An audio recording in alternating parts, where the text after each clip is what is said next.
नमस्कार दोस्तों, स्वागत है आपका हमारे channel maths game by S Pandey में। आज मैं आप लोगों के सामने उपस्थित हूँ रियल नंबर टॉपिक के साथ।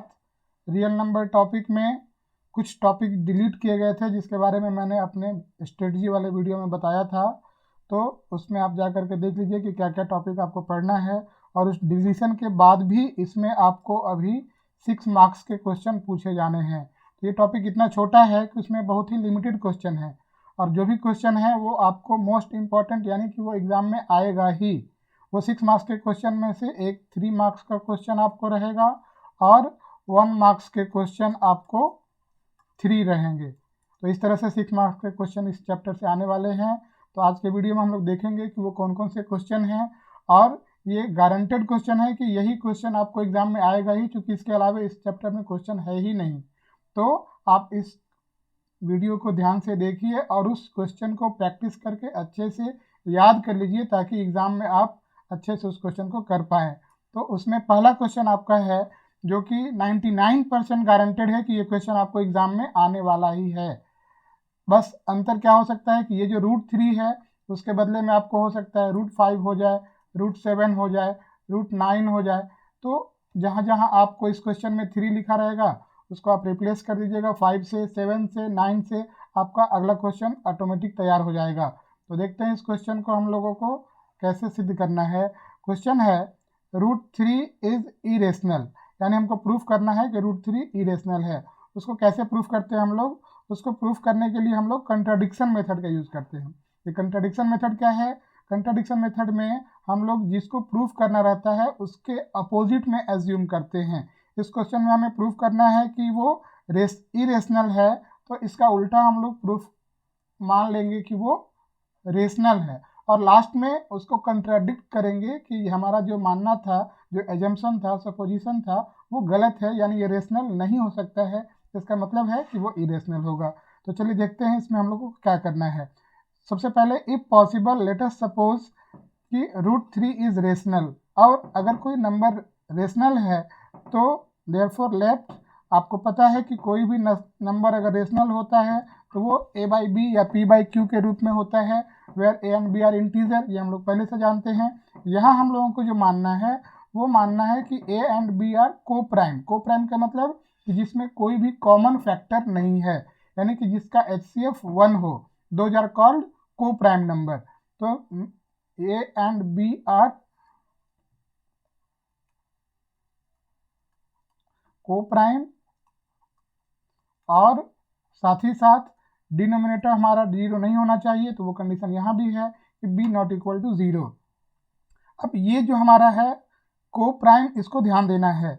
इस चीज़ को हमने अपने दूसरे वीडियो में भी बताया था कि बच्चे जहाँ गलत करते हैं, उस वीडियो को अगर आपने नहीं देखा है तो आप जाके देख लीजिए कि वो 10 कौन सी गलतियाँ हैं, 10 मिस्टेक्स जो बच्चे करते हैं और जिसके चलते उनका बोर्ड एग्जाम में 100 में 100 नहीं आ पाता है। तो उन वीडियोज़ को अगर आप नहीं देखे हैं तो अभी फ़िलहाल उस चैनल पर जा करके उस वीडियो को देख लीजिए। उसके पहले एक स्ट्रेटजी का वीडियो हमने बनाया था, जो कि किस स्ट्रेटजी के तहत आप एग्ज़ाम में कम मेहनत में ज़्यादा से ज़्यादा मार्क्स ला सकते हैं। तो अगर उन वीडियोज़ को आप नहीं देख पाए हैं तो अभी भी फ़िलहाल जाके उस वीडियो को देख लीजिए और उसके अनुसार अपनी तैयारी करिए, ताकि आपका एग्ज़ाम अच्छा हो। तो ये को प्राइम क्या होता है? को प्राइम आपको ए और बी के अंदर कोई कॉमन फैक्टर नहीं है, इसी चीज़ को हमें आगे चल के कॉन्ट्राडिक्ट कराना है। तो बच्चे क्या गलत करते हैं कि a/b तो मान लिया, लेकिन ये जो हमने एज्यूम किया है इस चीज़ को वो मेंशन नहीं करते हैं, और एग्जामिनर यहीं पे चेक करते हैं कि ये कंडीशन एज्यूम किया हुआ है कि नहीं। अगर आपने ऊपर एज्यूम ही नहीं किया तो नीचे चल के कंट्राडिक्ट कैसे करा रहे हैं? तो आपको ध्यान देना है कि यहाँ पे आपको इस चीज़ को ज़रूर लिखना है आगे। अब इसको हम लोग implies b √3 is equal to a, squaring both side, दोनों तरफ हम लोग स्क्वायर कर लेते हैं।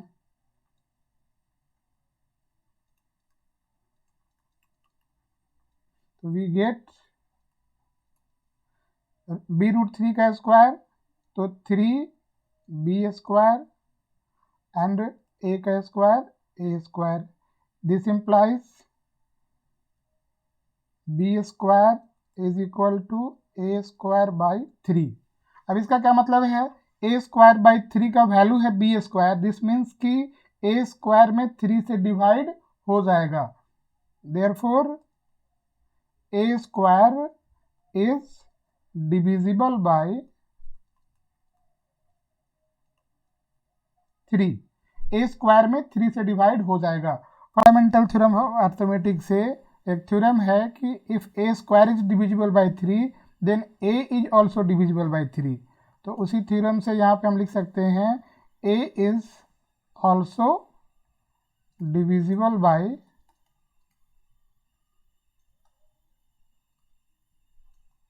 3। और a अगर 3 से डिविजिबल है, इसका मतलब कि a को 3 के मल्टीपल के रूप में लिख सकते हैं। तो let a is equal to 3c where c is any integer, तो a is equal to 3c हमने एज्यूम कर लिया। अब जो ऊपर का इक्वेशन था उसमें हम a के बदले में 3c अगर पुट करेंगे तो हम लिख सकते हैं a square is equal to 3b square. A square के बदले में हम लोग कर देंगे 3c whole square is equal to 3b square. This implies 9c square is equal to 3b square. This implies c square is equal to 3b square by 9 that is equal to b square by 3। अब जैसे a square by 3 आया था उसी तरह से यहाँ पे b square by 3 आने लगा। इसका मतलब है कि b square is divisible by 3 और उसी तरह से b is also divisible by 3। अब शुरू में हमें यहाँ पे मिला था a इज डिविजिबल बाई 3, अभी हमको मिलने लगा b is also divisible by 3। इस दोनों को अगर कंबाइन करें तो therefore 3 is common factor of a and b both. अब शुरू में हमने एज्यूम किया था कि a एंड b आर को प्राइम, जिसकी चर्चा हमने शुरू में की थी। a एंड b आर को प्राइम, और यहाँ को प्राइम का मतलब ही होता है कि उसका कोई कॉमन फैक्टर नहीं होना चाहिए 1 के अलावे।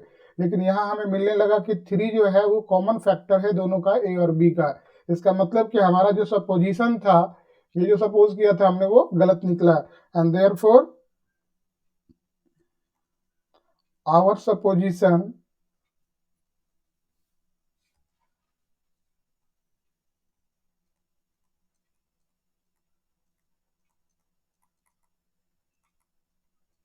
that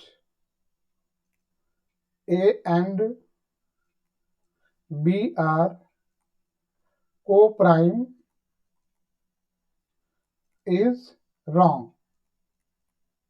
यही हमने सपोज किया था और वो यहाँ पे गलत साबित हुआ। जब उसी के आधार पे हम ये भी सपोज किए थे कि √3 रेशनल होगा, and therefore √3 is not rational. और जब रेशनल नहीं होगा तो इसका मतलब क्या है, देयरफॉर √3 इज इरेशनल। और यही हमें प्रूफ करना था। तो इस तरह से ये आपका मोस्ट इंपॉर्टेंट क्वेश्चन जो है वो आपका सॉल्व होता है। और इस क्वेश्चन को आप जितनी अधिक से अधिक बार प्रैक्टिस कर लीजिए ताकि एग्जाम में अगर आए तो कहीं से भी आपका मिस्टेक नहीं हो। इसको स्क्रीनशॉट लेकर के आप 2 बार 3 बार प्रैक्टिस कर लीजिए। और इस क्वेश्चन के बाद जो दूसरा क्वेश्चन है इसी तरह का, वो हम देखेंगे। अगर ये क्वेश्चन नहीं आता है तो फिर उस क्वेश्चन के आने का चांस रहेगा।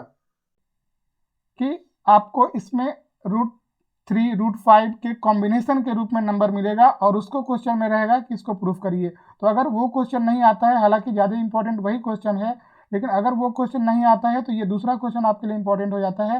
ये मतलब इस तरह का कोई भी कॉम्बिनेशन का। तो इस तरह के क्वेश्चन में आपको ये जो √3 है या √5 रहेगा उसको इरेशनल हम लोग यूज़ करेंगे, यानी कि इस पूरे नंबर को प्रूफ करेंगे उसके हेल्प से। तो इसको क्या करना है, इसके लिए आप उसी तरह से आप मानेंगे कि if possible let us suppose that कि 5 + 2 √3 रेशनल है, और तब उसको भी मान लेंगे कि वो a/b के रूप में लिखा जा सकता है। तो यहाँ से फिर आगे बढ़ेंगे, ये उसकी अपेक्षा आपके लिए आसान हो जाता है। तो इसमें आपको क्या करना है कि आपको एक चीज़ ध्यान रखना है, सारे क्वेश्चन को बनाने का मैं एक ही आपको ट्रिक बता रहा हूँ कि जो भी रूट से रिलेटेड टर्म इसमें रहेंगे उसको आपको LHS में रखना है, बाकी सारे को आपको अपोजिट ऑपरेशन के साथ RHS में भेज देना है। सारे क्वेश्चन में आपको यही तरीका अपनाना है। तो क्या होगा इसका, 2√3 इज इक्वल टू a/b -5, यानी इसको अगर सॉल्व कर लें तो ये हो जाएगा a-5b/b। अब फिर हमने कहा कि √3 के अलावा जितना भी रहेगा सबको हमें भेज देना है, तो इस 2 को भी भेज देंगे तो क्या हो जाएगा इधर जाके a-5b/2b, ये आपका आ गया। अब यहाँ पे आपको देखना है कि ये जो RHS है ये a और b के कॉम्बिनेशन में है, a-5b/2b। अब आप a और b अगर इंटीजर माने हैं तो चूंकि को प्राइम है मीन्स कि वो इंटीजर के फॉर्म में है, तो अगर a और b आपका इंटीजर है तो a-5b एंड 2b ये भी आपको इंटीजर ही होंगे। तो इस तरह से ये इंटीजर बाय इंटीजर के फॉर्म में आ गए, और 2b नॉट इक्वल टू 0, जब b नॉट इक्वल टू 0 होगा तो 2b नॉट इक्वल टू 0 भी होगा। एंड इसका मतलब है कि RHS जो है वो रेशनल फॉर्म में है, क्योंकि इंटीजर बाय इंटीजर के फॉर्म में हो गया, इसका मतलब कि ये रेशनल है। Here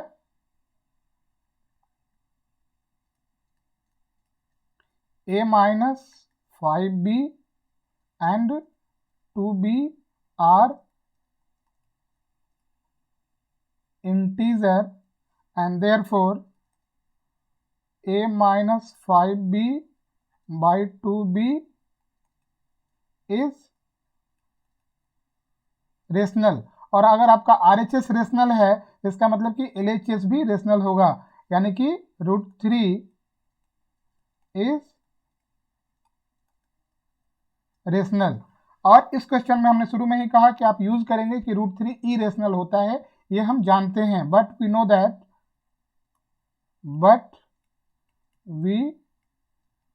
that √3 is irrational and therefore our supposition is wrong।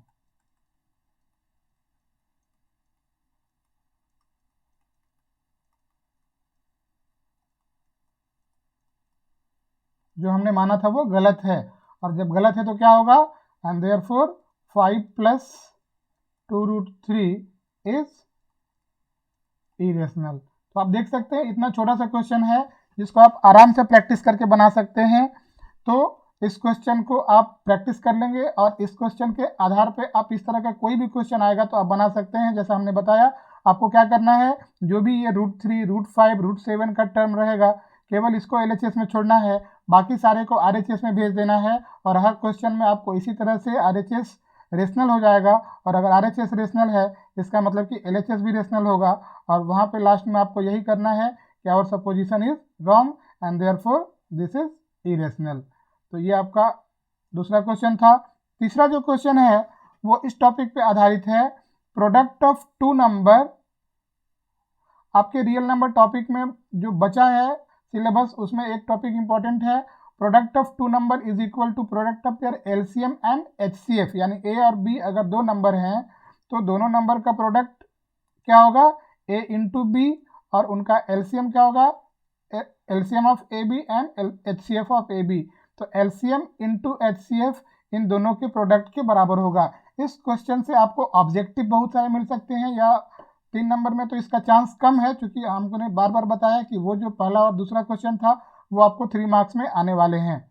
तो इससे आपको ऑब्जेक्टिव बन सकता है। ऑब्जेक्टिव आपको NCERT में इससे रिलेटेड दिए हुए हैं, तो उसके आधार पर आप प्रैक्टिस कर लेंगे कि आपको क्या मिल सकता है। आपको यहाँ से LCM का वैल्यू निकालने के लिए आ सकता है, तो जो भी दो संख्या दी रहेगी उसमें आप HCF दिया रहेगा, डिवाइड कर लेंगे, आपको आराम से LCM मिल जाएगा।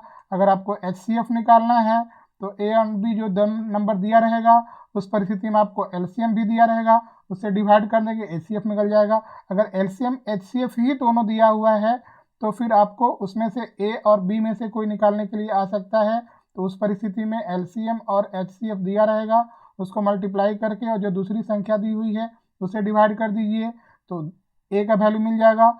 अगर बी दिया हुआ है ए निकालना है, और अगर ए निकालना अगर बी निकालना है ए दिया हुआ है तो फिर यहाँ पे आपको बी हो जाएगा, यहाँ पे आपको बी हो जाएगा और यहाँ पे ए आ जाएगा। यानी कि दूसरी संख्या निकालनी है तो पहली संख्या से डिवाइड कर देना है, और अगर पहली संख्या निकालनी है तो दूसरी संख्या से डिवाइड कर देना है। तो ये एक छोटा सा टॉपिक है जिससे आपको ऑब्जेक्टिव आ सकता है और आसान क्वेश्चन है। केस स्टडी में भी ये क्वेश्चन मेरे ख्याल से आपको प्रैक्टिस सेट में है जिस पे आधारित क्वेश्चन था, तो वहाँ भी इस तरह के एप्लीकेशन है। तो आप देख सकते हैं ये बिल्कुल आसान टॉपिक है जिसमें से आप इस तरह के क्वेश्चन बना सकते हैं। और एक और इम्पॉर्टेंट क्वेश्चन है 6 to the power n can never end with digit 0।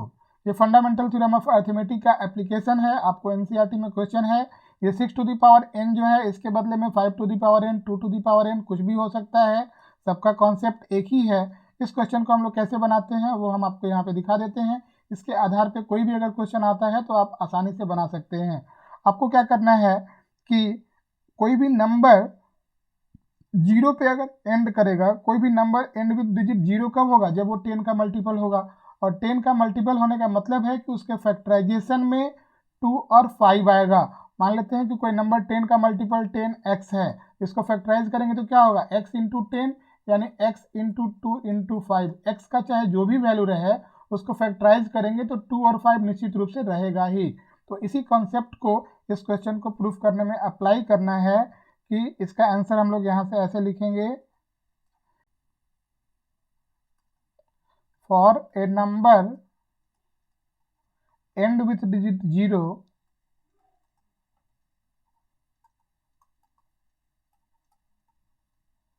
There must B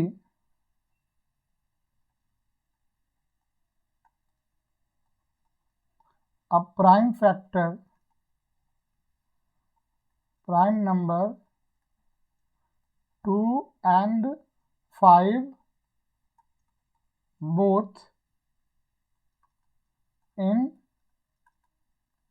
prime factorization। ये लाइन आपको इस तरह के क्वेश्चन में कंपलसरी है, ये लाइन तो आप याद कर लीजिए, prime factorization of that number. Question चाहे जो भी रहे इस पहले लाइन को तो लिखना ही लिखना है। अब उसके बाद वाले लाइन में भले परिवर्तन होगा, in factorization of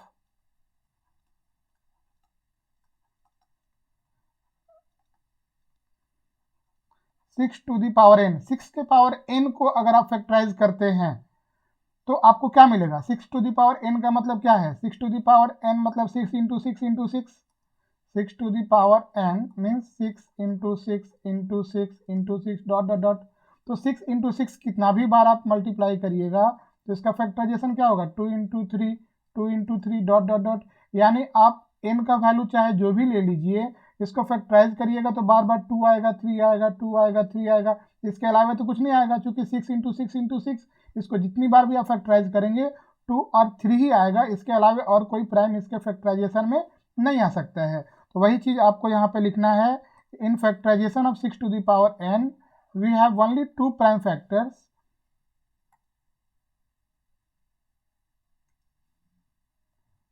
we have only 2 prime factors।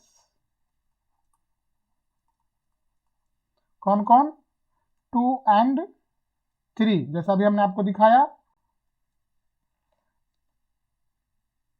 here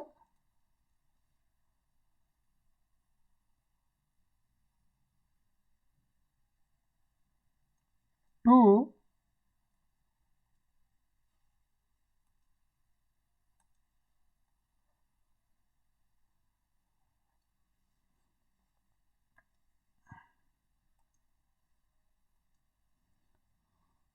here 5 does not exist in prime factorization and therefore 6 to the power n can never end with digit 0। हमने आपको बताया कि ये एक क्वेश्चन है, इसके आधार पे कोई भी क्वेश्चन होगा तो आप इसका आंसर दे सकते हैं। उसमें अंतर क्या होगा, अगर आपका ये 6 टू द पावर n के बदले में 5 टू द पावर n है तो 5 टू द पावर n के फैक्टराइजेशन में क्या होगा, 5 इंटू 5 इंटू 5, उसमें 5 तो है बट 2 नहीं रहेगा। अगर 6 टू द पावर n के बदले में 2 टू द पावर n के बारे में पूछेगा तो 2 टू द पावर n के फैक्टराइजेशन में 2 इंटू 2 इंटू 2, उसमें 2 तो रहेगा बट 5 नहीं रहेगा। यानी कि आपको ये जो क्वेश्चन हमने बताया इसके आधार पर इस तरह का कोई भी क्वेश्चन रहेगा तो आप सेम लैंग्वेज में केवल वो डिजिट चेंज करके उसका आंसर आप दे सकते हैं। तो ये आपके रियल नंबर का वीडियो है। उम्मीद है आप इस पूरे वीडियो को ध्यान से देखें और इसमें जो क्वेश्चन है इसके आधार पे और सारे भी जो क्वेश्चन है उसका आप प्रैक्टिस अच्छे से करेंगे और रियल नंबर चैप्टर से जो 6 मार्क्स के क्वेश्चन आने वाले हैं वो आपसे अब बिल्कुल नहीं छूटेगा। तो फिर हम लोग अगले वीडियो में किसी और इम्पोर्टेंट टॉपिक के साथ मिलते हैं, तब तक के लिए धन्यवाद।